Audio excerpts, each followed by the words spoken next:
কসম খায়া বলি, তোমার মতন ফজলুর রহমানরা কাপড় নিয়েও পালাতে পারবে না ইনশাআল্লাহ।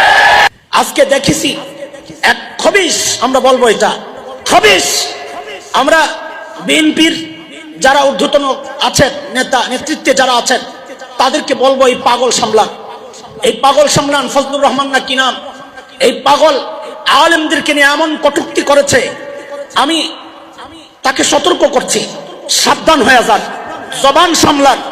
এদেশের মানুষ আলেমদেরকে আজও ভালোবাসে।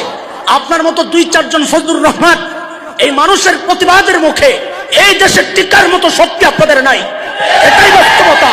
খবরদার জবান সামলান, নাইলে জিদ কিন্তু টেনে ছেড়ে দেওয়া হবে, টেনে ছেড়ে ফেলা হবে। আলেমদেরকে নিয়ে যারা কটূক্তি করে, আমরা নাকি 500 টাকা আমাদের সিদ্ধান্ত চেঞ্জ করে ফেলি। আরে শত শত মানুষ সাপ্লায় রক্ত দিয়েছে, একজন মানুষের দাম কি 500 টাকার চেয়ে কম তোমার কাছে? আমরা দ্বীনের জন্য রক্ত দিতে পারি, এটা 1000 বার প্রমাণ করেছি।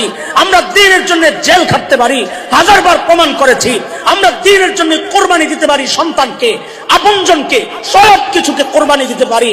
আর তুমি বলো 500 টাকায় নাকি মৌলবীরা সিদ্ধান্ত পাল্টায় ফেলে?